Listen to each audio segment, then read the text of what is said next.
묵상하고 인사했으면 좋겠습니다. 평안하셨습니까?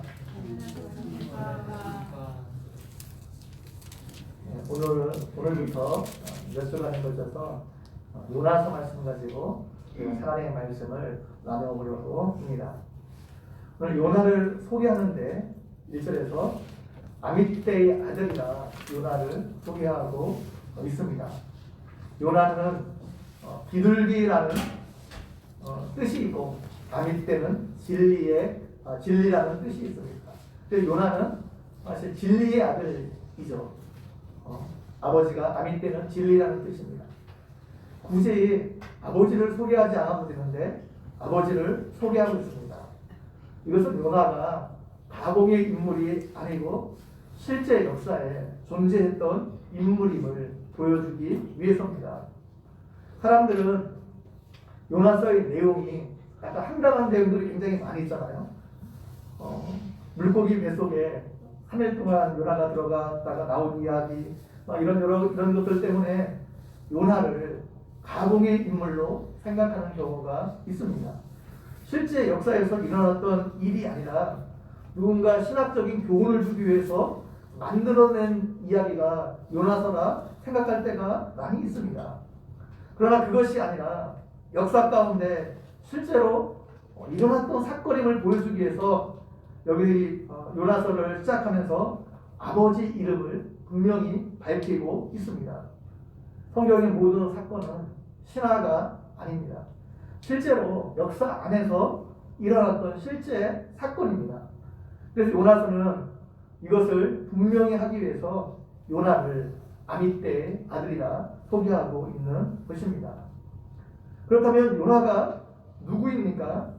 요나는 북이스라엘 여로보암 시대의 선지자입니다. 열왕기하 14장 25절 말씀에 보게 되면 요나의 행적에 대해 소개하고 있습니다. 여로보암 2세가 이스라엘 영토를 하맛 거기에서 아라바 바다까지 회복할 것을 요나가 예언했습니다. 이것은 솔로몬 이후 가장 넓은 영토입니다.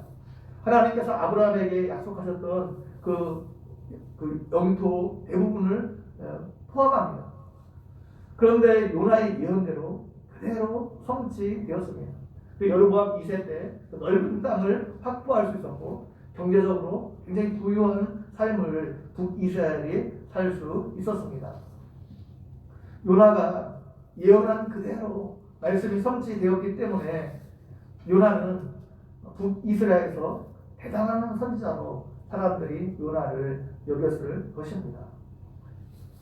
예언자가 참 예언자인지 아니면 거짓 예언자인지 어떻게 구분할 수 있습니까? 그가 말한 예언이 성취되었는지 그렇지 않은지를 보면 그 예언자가 참 예언자인지 아니면 거짓 예언자인지 알 수 있습니다. 신명기 18장 22절 말씀에 보면 만일 선지자가 있어 여호와의 이름으로 말한 일에 증언도 없고 성취함도 없으면 이는 여호와께서 말씀하신 것이 아니요 그 선지자가 제 마음대로 하는 말이니 너는 그를 두려워하지 말지니라 말하고 있습니다.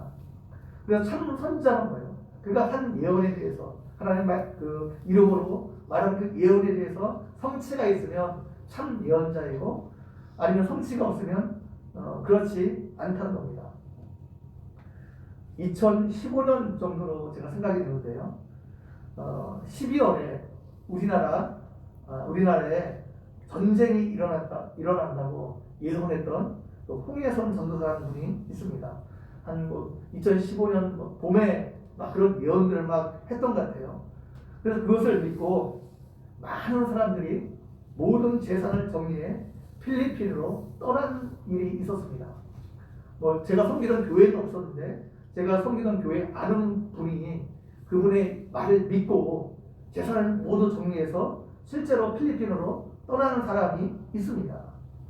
그런데 12월이 지났는데도 전쟁이 일어나지 않았습니다.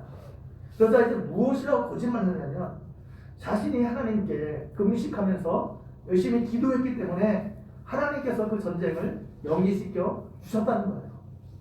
참 선지자하기 참 쉽죠. 했다가 여러 가지 이렇게 생각하면 또 근데 그걸 또 믿는 사람들이 있다는 거예요. 그 황당한 거짓말에 사람들이 속아서 가정이 망가지는 사람들이 얼마나 많이 있는지 모릅니다. 실제로 이 홍해선 전사뿐만 아니라 하나님의 교회도 마찬가지죠. 실제 종말이 온다고 지금 한 3번인가 그렇게 진짜 좀 예수님 오시다 재림이 있다 종말 온다 이렇게 했는데 실제 안 오셨어요. 근데 그때마다 교묘하게 이렇게 거짓말을 해갖고 오히려 사람들이 떠날 것 같은데 실제 그렇지 않습니다. 거짓말을 분명함에도 불구하고 그 안에 있는 사람들은 그걸 몰라요.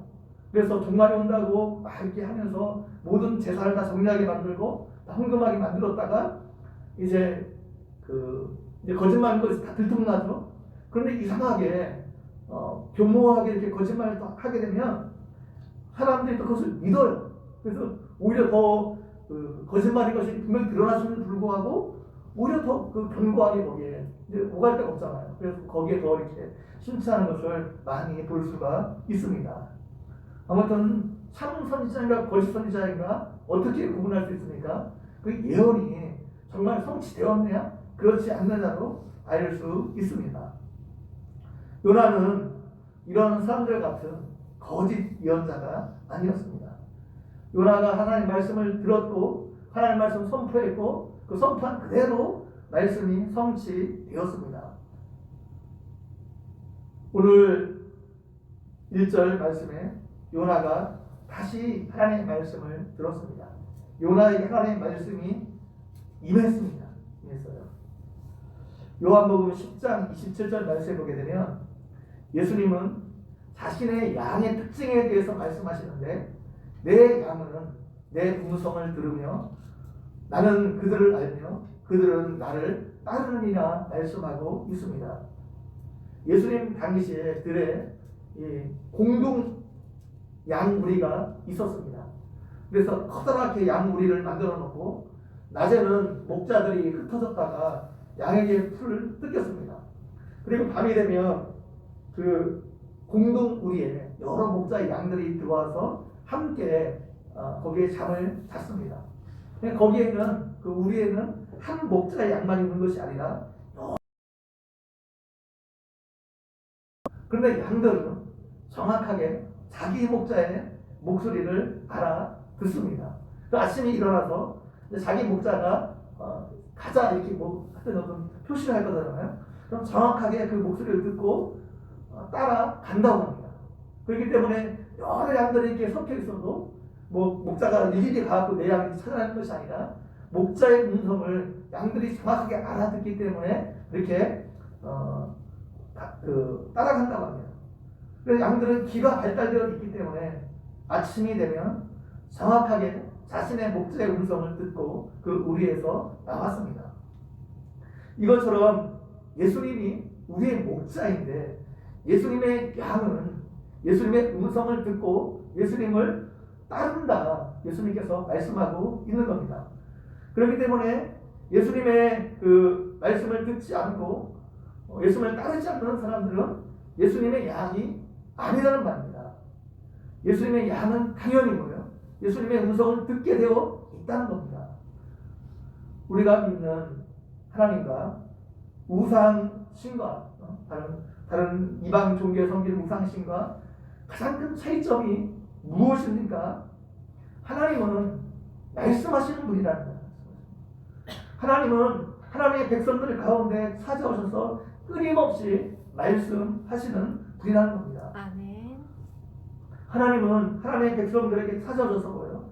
하나님의 계획과 하나님의 뜻에 대해서 말씀해 주시는 분입니다. 아멘.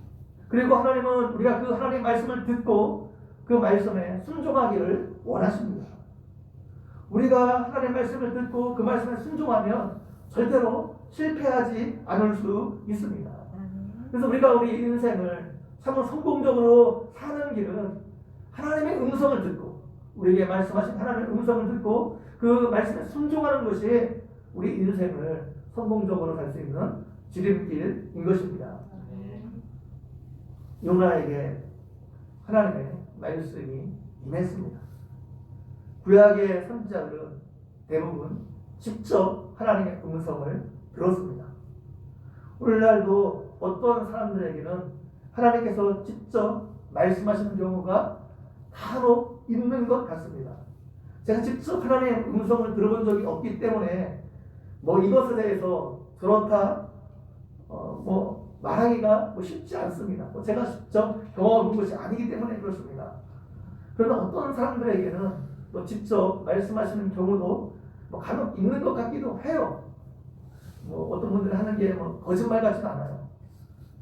그런데 이렇게 직접 말씀하시는 것은 일반적인 방식이 아닙니다. 구약에서도 선지자들이 하나님의 음성을 직접 들었는데 하나님의 음성을 직접 듣는 것, 이거는 구약의 선지자들도 수시로 하나님의 음성을 직접 들은 것이 아닙니다. 성경에 이렇게 쓰여있기 때문에 저 사람들은 그냥 수시로 시도 때도 없이 하나님의 말씀을 직접 들었나 보다, 그렇게 유력한 선지자들도 하나님께 직접 말씀을 들은 것은 그의 평생에 몇 번 되지 않습니다. 한두 번 들을까 말까요. 구약의 선지자들에게도 굉장히 희귀한 경험이었습니다. 그나마 아브라함이, 우리가 창세기를 살펴보고 있는데 아브라함이 그래도 하나님의 말씀을 굉장히 많이 들은 편에 속하거든요. 직접 들었습니다. 근데 아브라함이 하나님의 말씀 직접 들은 거는 한 5번도 안 돼요.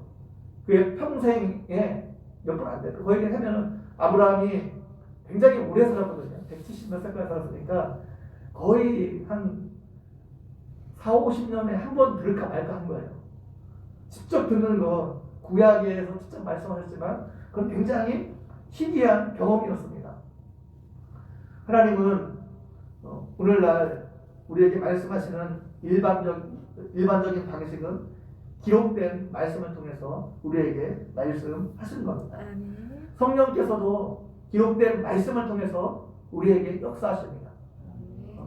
직접 이렇게 우리에게 음성으로 들려주시기보다는 기록된 말씀을 통해서 우리에게 감동을 주셔요. 우리가 그 말씀을 읽을 때, 또 묵상할 때, 또 기도할 때 그 말씀이 생각나게 하시고, 그것을 통해서 우리에게 말씀하십니다. 그래서 우리가 하나님의 말씀을 듣기 위해서 어떻게 해요? 하나님 말씀을 가까이 해야 돼요. 말씀을 가까이 읽고 묵상하고 그럴 때 성령을 통해서 우리에게 말씀을 주십니다. 또 기도할 때, 우리가 기도할 때 하나님께서 우리 내적으로 우리에게 말씀을 주시기도 하십니다.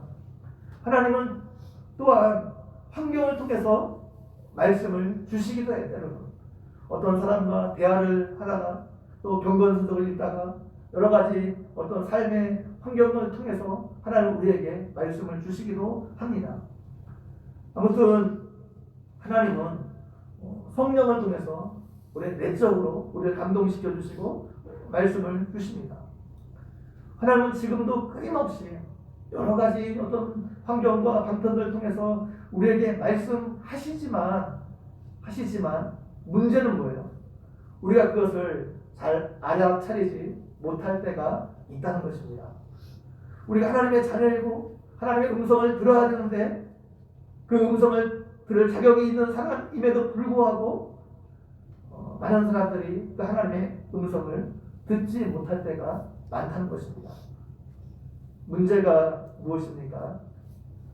우리가 하나님의 말씀을 들으려고 하지 않기 때문입니다. 문제가 뭐예요? 하나님께 말씀하시는데 실제로 그 말씀을 들으려고 집중하지 않기 때문에 그렇습니다. 집에서 흔히 있는 일인데 아내는 분명히 나한테 말했대요. 말했다가 저는 들은 적이 없거든요. 근데 분명히 말을 했대요. 왜 이런 일이 발생합니까? 제가 거기에 전혀 기울이지 않았기 때문에, 그냥 저는 흘러가다가 무슨 말을 했는데 전혀 집중하지 않았기 때문에, 들으려고 하지 않았기 때문에 저는 못 들었어요. 근데 하는 사람 말을 하죠. 마찬가지입니다. 우리가 하나님의 말씀을 잘 들으려고 하지 않기 때문에. 근데 우리가 하나님의 말씀을 들으려고 민감하게 반응하면 반응할수록 어떻게 해요? 하나님의 말씀을 우리가 더 잘 들을 수 있습니다. 그리고 어떤 것이 하나님의 음성인지 훨씬 더 잘 구분할 수 있습니다.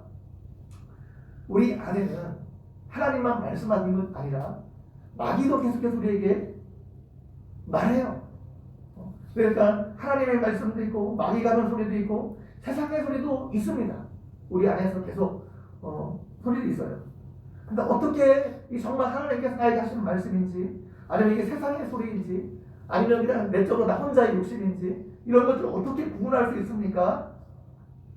그거는 우리가 하나님의 말씀을 들으려고 노력하고 자꾸 들어보면 익숙해지면 이것이 하나님의 말씀인지 더 쉽게 구분해 나갈 수 있습니다. 자, 수많은 사람들이 있어도 서울역에 수많은 사람들이 아이들이 막 떠난다고 쳐요. 그래서 엄마는 아이가 울면은 내 아이인지 단번에 알아볼 수 있습니다. 여러 사람들이 있고 여러 소리가 있는데 어떻게 내 아이 울음소리인지 단번에 알 수 있습니까? 엄마가 수년간 매일 자기 아이의 소리를 들었기 때문입니다. 자기 아이의 소리 익숙한 거예요. 그래서 소리만 들어도 여러 소리들이 있지만 자기 아이의 소리를 정확하게 구분해낼 수 있습니다. 하나님의 음성도 마찬가지입니다. 하나님의 말씀에 민감하고 익숙해지면 우리가 하나님의 음성을 더 잘 들을 수 있습니다. 그래서 하나님과 친밀한 관계를 지속하고 하나님께 더 집중하면 우리가 하나님의 음성을 더 잘 들을 수 있습니다. 그래서 사람들은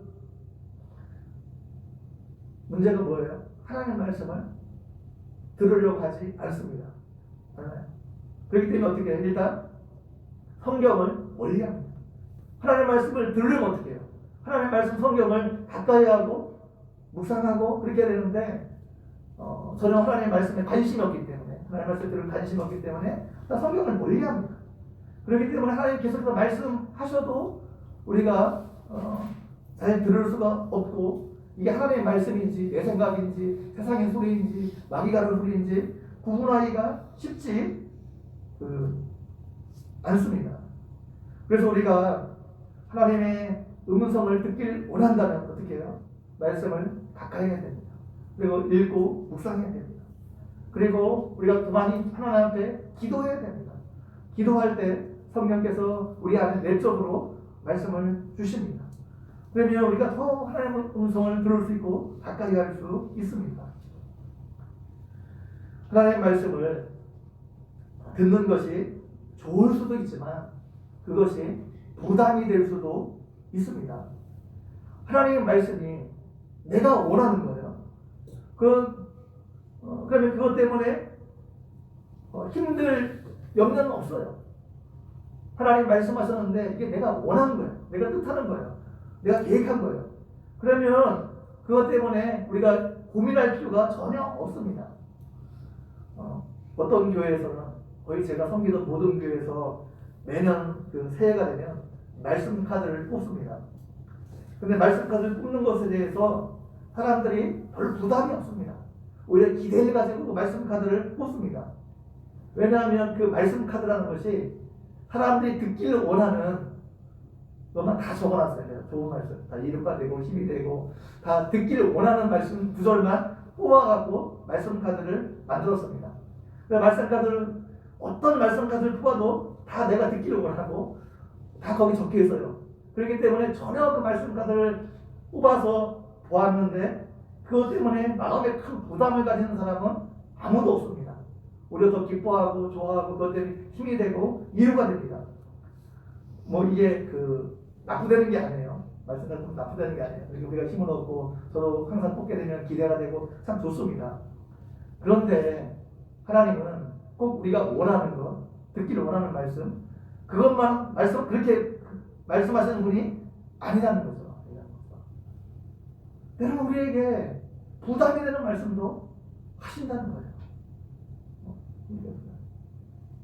구약의 대부분의 선지자들은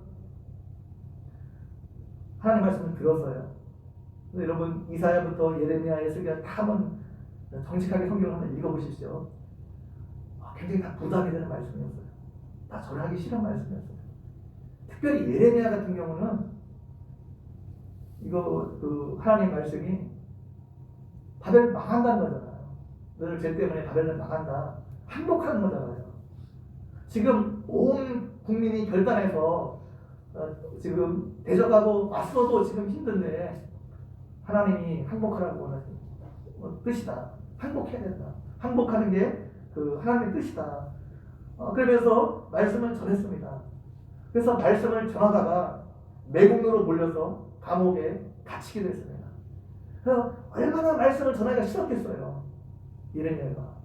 진짜 싫었어요. 그래서 말씀을 증거하지 않으려고 하면 어떻게 해요? 자기의 마음에 불 붙는 것 같아서 견딜 수가 없었대요. 그래서 말씀을 전하다가 다시 감옥에 갇히고 막 살해 의뢰로 갖고 막 그랬습니다. 에스겔 한번 보시죠. 에스겔. 막 하나님 말씀이 임했는데 어떻게 해요?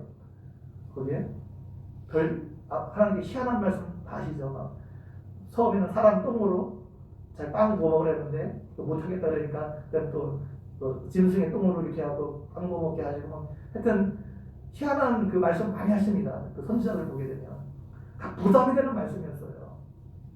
부담이. 오늘 요나도 하나님의 말씀이 요나에게 임했습니다. 그것은 니느웨로 가서 그것을 향하여 외치라는 말씀입니다. 니느웨의 악독이 하나님께 상달되었다는 것입니다. 그런데 요나는 이 하나님의 말씀에 순종할 의사가 전혀 없었습니다. 요나가 참 독특한 캐릭터예요. 구약의 선지자들은 하나님께서 정말 전하라고 하는 말씀이 굉장히 부담이 되는 말씀이었어요. 선지자들은 대부분 다 백성들의 죄에 대해서 외치고 돌아오라 막 그렇기 때문에 정말 부담이 되는 말씀이었는데 그래도 다른 선지자를 보게 되면 그 말씀에 순종해서 다 고난의 길을 갔습니다. 그런데 요나는 하나님의 말씀에 순종할 의사가 전혀 없었기 때문에 하나님의 말씀하신 니느웨로 가는 대신 정반대의 다시스로 가려고 마음을 먹었습니다. 요나가 하나님의 말씀에 순종할 의사가 전혀 없었기 때문입니다. 왜 요나가 하나님의 말씀에 순종하지 않았을까요? 첫 번째, 하나님의 말씀에 순종하는 것이 굉장한 희생이 요구되는 일이었기 때문입니다. 자신이 누리던 모든 것을 포기하고 기득권을 포기하고 때로는 목숨을 포기해야 되는 그런 자리였기 때문입니다. 니느웨 백성들은 이스라엘의 적대국이고 원수의 나라였습니다. 서로 대적하는 가운데 있었습니다.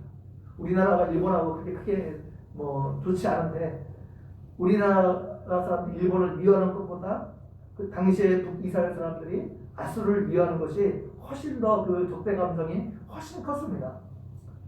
요나가 이제 그 적대국에 가서 말씀을 전하는데 그 전할 말씀이 좋은 말씀이 아니에요. 축복의 말씀이 아니었습니다. 심판의 말이었어요. 너희들 이 하나님 앞에 죄를 지었기 때문에 40일이 지나면 망한다는 거죠. 온 나라 망한다는 말입니다. 오늘날 선교사님들이 이슬람권에 가서 이 복음을 전해도 죽을 수 있습니다. 저주를 전하는 게 아니잖아요. 복된 소식을 전하는데도 그것 때문에 죽을 수 있어요. 하물며 지금 요나에게 심판의 말을 전하는 거예요. 근데 거기서 만약에 심판의 말 전하면 그들이 가만두지 않을 가능성이 굉장히 많습니다. 맞아요. 그래서 하나님의 말씀을 순종해 니느웨로 가서 말씀을 전하는 것, 이게 요나의 목숨을 담보로 하는 것이었기 때문에 아마 요나가 가기 싫었을 수 있습니다. 그것 때문에 있었습니다. 요나는 니느웨의 백성들이 많았습니다. 니느웨로 가지 않은 결정적인 이유였던 것 같습니다. 좀 목숨이 아까워서 그럴 가능성도 있지만 이 두 번째 이유가 훨씬 같습니다. 니느웨는 아수르의 수도였습니다. 아수르가 굉장히 악한 민족이에요. 정복한 민족을 정말 잔인한 정복한 나라의 백성들을 어떻게 했는지 그 벽에 이렇게 구조로 만들었거든요. 그림을 이렇게 새겨 놓았는데 정말 잔인합니다. 임신한 여자의 배를 갈랐어요. 그리고 피부 가죽을 완전히 사람의 피부 가죽을 머리부터 이렇게 다 벗겨갖고 죽였습니다. 어떤 경우에는 한쪽 자기 팔을 잘라갖고 한쪽 나무 성하잖아요. 그걸 들고 가겠어요. 또 얼마나 잔인했냐면 아버지를 죽이고 그 머리를 잘라서 포로로 가져갈 때 그 아들이 그 아버지 머리를 들고 가게 하기도 했습니다. 아무튼 굉장히 잔인한 민족이에요. 뭐 하여튼 잔인한 그런 일들을 굉장히 많이 했습니다. 이 아수르와 이스라엘이 적대적인 관계에 있었습니다. 아마 이스라엘 백성들 중에도 이 아수르에 죽은 사람들이 굉장히 많이 있었을 겁니다. 그런 아수르가 회개하고 돌아오는 건 요나가 원치 않았을 겁니다. 당시 아수르가 중근동을 지배했어요. 오늘날로 얘기하면 그 세계를 지배한 거예요. 우리가 악인이 형통할 때 왜 악한 자가 형통하느냐? 뭐 그런 질문을 할 수가 있습니다. 저렇게 악한 일을 하는데 하나님께서 왜 가만 놔두시냐? 하나님은 눈 감고 계신 분이냐? 막 그렇게 말할 때가 많이 있습니다. 왜냐하면 악인이 형통하고 심판이 제대로 이루어지지 않은 때가 이 땅에 많기 때문에 그렇습니다. 근데 오늘 말씀해 보면 뭐예요? 하나님이 다 알고 계신다는 거예요. 하나님이 다 보고 계신다는 거예요. 2절 말씀 보게 되면 그 악독이 내 앞에 상달되었음이니라 말씀하고 있습니다. 지금 그 아수르가 행하는 모든 그 악들을 하나님이 보고 계셨다는 거예요. 시편 기자가 보니까 어떤 악인은 이 땅에서 떵떵거리고 잘 살다가 죽을 때도 편안히 죽는 악인을 시편 기자가 보았습니다. 그것을 보고 시편 기자가 자기가 시험에 들어 넘어질 뻔했대요. 분명히 악한 사람은 분명 죽을 때 힘들게 죽다든지 뭔가 하나의 심판이 있어야 되는데 그렇지 않고 죽을 때도 평안히 죽는 악인이 있다는 거예요. 근데 이 땅에서 악인이 심판받지 않는 것은 축복이 아니라 저주입니다. 왜냐하면 그에게 회개할 기회가 주어지지 않기 때문에 그렇습니다. 오히려 이 땅에서 심판받는 것이 저주가 아니고 하나님의 은혜이고 축복입니다. 그래야지 그 사람에게 회개할 기회가 주어지기 때문에 그렇습니다. 로마서 1장에서 사도 바울이 뭐라고 얘기하냐면 하나님께서 그들의 정욕대로 더러운 가운데 내버려 두셨다 말하고 있습니다. 악한 일을 하고 죄를 저지르는 사람들이 있는데 하나님께서 그들을 심판하지 않고 그냥 내버려 두셨대요. 그들이 계속해서 악한 일을 하고 더러운 가운데 내버려 두셨대요.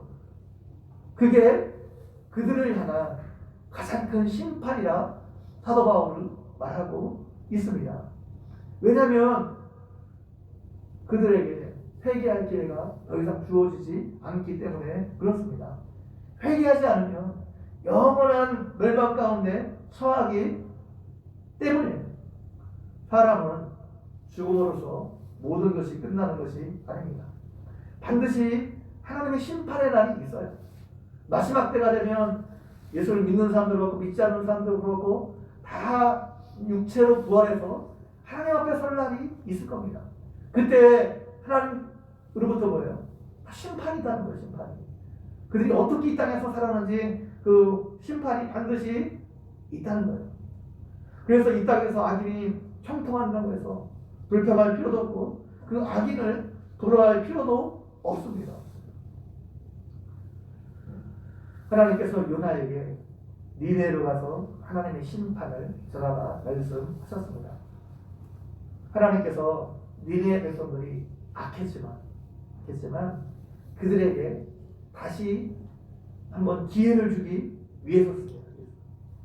그런데 문제는 요나가 하나님의 말씀에 순종해서 니느웨에 가기를 거부했습니다.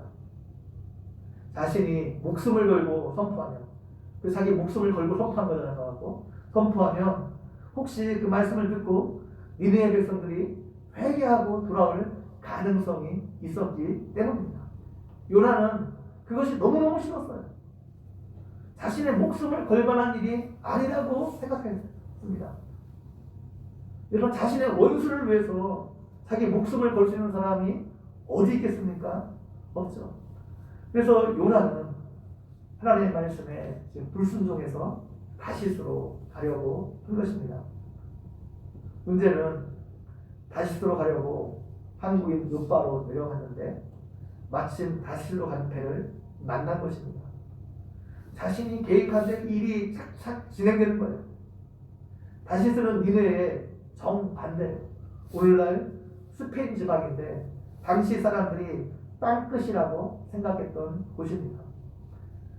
요나는 세상의 땅끝에 가면 하나님의 얼굴을, 여호와의 얼굴을 피할 수 있다고 생각했습니다. 하나님은 그곳에 안 계실 것이라 생각한 거죠. 내가 다시스로 가면, 땅끝으로 가게 되면 하나님은 안 계실 것이라 생각한 거예요. 여러분, 그렇지 않습니다. 하나님이 아니 계신 곳이 어디 있습니까? 하나님은 당시 예루살렘 성전 안에만 계신 분이 아니에요. 이스라엘 안에서만 하나님이 아니십니다. 이스라엘 밖에도 계십니다. 바다 끝에 가도 있잖아. 하나님이 거기 계시다시피 기자는 말하고 있어요. 하늘 끝에 올라가도 하나님이 거기 계시다는 거예요. 네. 하나님의 얼굴을 피할 곳은 아무 데도 없습니다. 그런데 요나는 뭐예요? 땅 끝에 가면 하나님의 얼굴을 피할 수 있다 생각한 겁니다. 우리도 마찬가지죠. 우리가 하나님을 피할 수 있는 곳은 없습니다. 하나님의 얼굴을 피할 수 있는 곳은 없어요. 하나님은 지금 이곳에서 계시지만 우리가 처하는 가정에도 계시고 우리가 어딜 가든지 하나님이 거기와 함께 우리와 함께 계십니다. 그런데 요나는 그곳에 가면 이스라엘 아닌 정말 땅끝에 가면 하나님을 피할 수 있다고 생각했는데 그것은 큰 오산이죠. 오산. 그러면서 요나는 요바로 내려가자 기막힌 타이밍에 다시스로 가는 배를 만났습니다. 이때 요나가 무슨 생각이 들었을까요? 야, 니느웨를 가는 것이 하나님 뜻이 아니라 다시스로 가는 게 하나님의 뜻인가? 뭐 그렇게 생각할 수도 있어요. 왜냐하면 내가 계획한 것이 그냥 착착 이루어지기 때문에 그렇습니다. 하나님께 분명히 말씀하셨음에도 불구하고 자신이 잘못 들었을지도 모른다, 뭐 그렇게 생각할 수 있습니다. 그러면서 자기가 불순종하는 것에 대해서 자꾸 합리하려고 하는 마음이 요나 가운데 있었을 것입니다. 하나님의 자녀는 우리가 하나님의 음성을, 하나님의 말씀을 듣는 것도 굉장히 중요하지만 더 중요한 것은 그 하나님의 말씀에 우리가 순종하는 겁니다. 순종하는 것이 훨씬 더 중요합니다. 원하지 않는 방향으로 내가 싫은 것들에서 말씀하실 수 있어요. 때로는 편안하고 안전한 환경으로부터 우리를 떠나게 하시는 경우도 있습니다. 하나님께 왜 그렇게 하셔요? 우리를 더 한 단계 성장시키기 위해서 하나님이 그렇게 하시는 겁니다. 요나서는 니느웨 백성들을 향한 하나님의 사랑에 대해 우리에게 말해주고 있습니다. 하나님께서는 이스라엘 백성들뿐만 아니라 이방인도 사랑하신다는 거죠. 이스라엘 백성들이 구원 얻기를 원하실 뿐만 아니라 이방 민족도 하나님께 차별 없이 구원하기를 기뻐하신다는 것을 우리에게 요나서는 보여주고 있습니다. 요나서는 또한 하나님의 백성인 요나를 향한 특별한 사랑에 대해서도 말해주고 있습니다. 요나는 어떤 사람이에요? 자신의 좁은 경험과 지식 안에 하나님을 가두려고 하는 사람이에요. 요나가 알고 있는 하나님, 자기가 경험한 하나님, 자기가 배운 하나님, 그 하나님 이해해야 되는 거예요. 하나님이 그 밖으로 벗어나면 안 된다 생각했습니다. 안 된다 생각했어요. 그래서 우리가 흔히 범할 수 있는 오류잖아요. 내가 경험한 하나님, 내가 배운 하나님. 그 하나님은 내 생각과 거기에 가두려가면 하나님, 가두려갈 때가 굉장히 많습니다. 그래서 내가 경험하지 못하고, 내가 배우지 못하고, 내가 알지 못하는 어떤 사람들을 들으면 배척하려고 할 때가 굉장히 많습니다.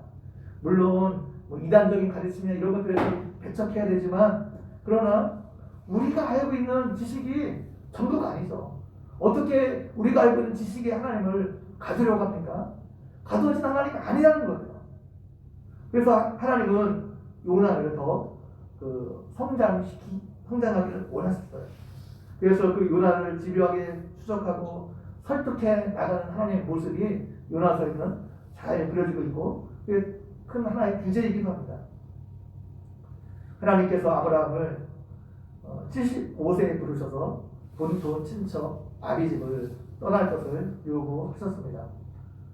아브라함의 안전을 지켜주었던 것들, 익숙하던 것들 다 떠나라 요구하셨습니다. 예수님의 제자들도 부름을 받았을 때 모든 것을 버리고 떠날 것을 요구하셨습니다. 제자들은 자기의 생업과 편안한 이 모든 것을 포기하고 떠났습니다. 자기가 익숙했던 것들, 그런 것들 떠나야 했습니다. 떠나면 죽을 것 같았지만, 아브라함이 모든 것을 포기하고 떠나면 죽을 것 같았지만 실제는 그렇지 않았습니다. 떠나야 성장했습니다. 오히려 떠나지 않으면 문제가 될 수 있습니다. 아기가 엄마 뱃속에서 거의 한 10개월 정도 보내죠. 그동안 아기는 거기서 최대한 안정과 어머니 뱃속에서 편안을 누리게 됩니다. 하지만 때가 되면 어떻게 해요? 어머니 뱃속을 떠나야 되죠. 이때 아기가 엄청난 그런 심리적 두려움 가운데 두려움을 받는다고 합니다. 혹시 내가 바깥에 나가면 죽을지 모른다는 두려움이, 심리적 두려움이 어머니 뱃속에는 아이에게 있다고 합니다. 그래서 심리학자들은 말하기를 아이가 태어났을 때 가장 먼저, 자기가 그 안에 질문하는 거, 가장 먼저 묻는 질문이 있다고 하는데, 누가 나를 돌봐주느냐, 누가 나를 돌봐주지 않느냐, 이렇게 묻는다고 해요. 스스로에게. 그래서 아이를 잘 돌봐주면 아기는 어릴 적부터 사람을 신뢰하는 사람으로 커갑니다. 그럼 반대로 어릴 때 아기를 잘 돌봐주지 않으면 태어날 때부터 불신을 갖고 태어난다고 합니다. 아기가 나가는 것이, 어머니 뱃속에 나가는 것이 두려워서 계속 머물러 있으면 어떻게 해요? 그 안에서 더 큰 어려움을 당할 수밖에 없습니다. 신앙의 정도 마찬가지입니다. 하나님께서 때로는 어떻게 해요? 우리를 지금 있는 곳에서 떠나라 말씀하실 때가 있습니다. 거기를 떠나면 죽을 것 같아요. 그럼에도 불구하고 떠나라 말씀하시는 것은 우리의 성장을 위해서 하나님께서 그렇게 말씀하시는 것입니다. 떠나는 것이 꼭 장소적으로 떠나는 것, 이런 거 한정할 필요는 없습니다. 정신적이고 심리적이고 영적인 자리일 수 있습니다. 자녀가 성장하면 부모를 떠나야 됩니다. 그래야 자랄 수 있습니다. 이것은 부모와 다른 장소에서 산다는 것을 말하지 않습니다. 부모에게 정신적으로, 물질적으로 의존하지 않는 것을 말합니다. 그래서 부모가 자녀를 키울 때 어떻게 해요? 자녀가 어느 정도 크게 되면 자유를 줘야 됩니다. 자유를 준다는 거는 선택권을 스스로 선택할 수 있도록 해야 돼요. 근데 너무 우리나라 부모들은 어떻게 해요? 자녀들에게 선택권을 주지 않습니다. 그래서 거의 다 통제하려고 하는데 사실은 그렇지 않죠. 제가 방금 이렇게 하기 전에 연세대 김영석 교수님이라고 지금 102세더랍니다. 철학과 교수 중에 굉장히 유명한 분이 있는데, 그분이 자녀 교육에 대해서 이렇게 쓴 걸 좀 대충 읽고 왔는데, 어떻게 자녀를 키워야 됩니까 하니까 자유를 주라는 거예요. 자유를 선택할 수 있도록. 이것도 뭐예요? 이게 떠나는 거죠. 떠나는 거. 그러니까 이 떠난다는 것이고 뭐 이렇게 장소를 떠난다 이렇게 한정할 필요는 없습니다. 하나님께서 우리에게 뭔가 원하시는 새로운 것이 있을 수 있다는 거예요. 말씀하실 때, 그 하나님 말씀하실 때 그 말씀에 순종해야 한다는 거예요.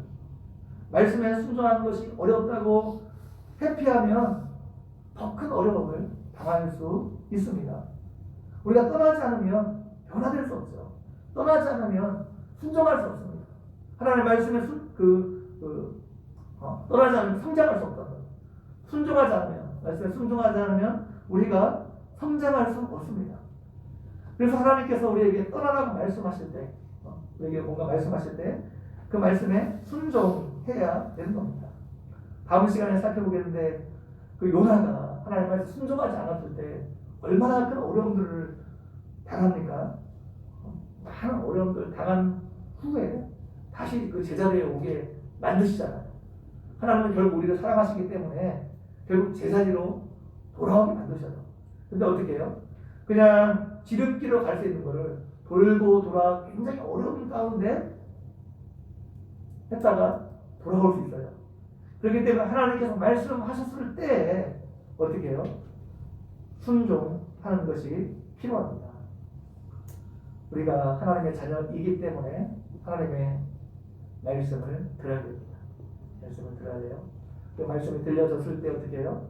우리가 원하는 말씀을 하시기도 하시고 하나님께 매일 우리에게 듣기 어려운 말씀, 순종하기 어려운 말씀 그런 것만 하시겠어요? 우리에게 듣기 원하고 우리에게 힘이 되고 그런 말씀을 더 많이 해주십니다. 그러나 때로는 어떻게 하나님께서 정말 우리가 하기 싫은 것을 말씀하실 수 있어요. 근데 그럴 때도 회피하지 말고 순종하고 하나님께 그렇게 하시는 것이 나의 성장을 위해서 그렇게 하신다는 것을 기억하고 말씀에 순종한 여러분 모두가 되기를 주님의 이름으로 간절히 축원드립니다.